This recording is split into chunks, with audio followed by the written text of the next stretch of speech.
In this video, I will show you how to fix Roblox not opening from browser. So first you need to do, go to search and then search for Roblox player. Then right click on it. Go ahead and click on open file location. Then right click again and then click on open file location. And here, double click the installer. Here. Wait for it.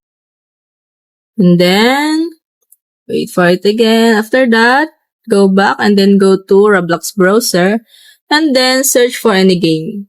So I will choose this. And then I will click on play. So I will click on it. So this, I will see if my Roblox is working. And then I will observe it if it's lag or it has a bug or it is smooth. So here.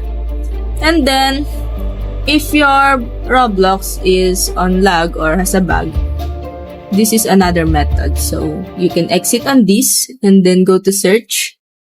Search for apps or click on settings and then click on apps.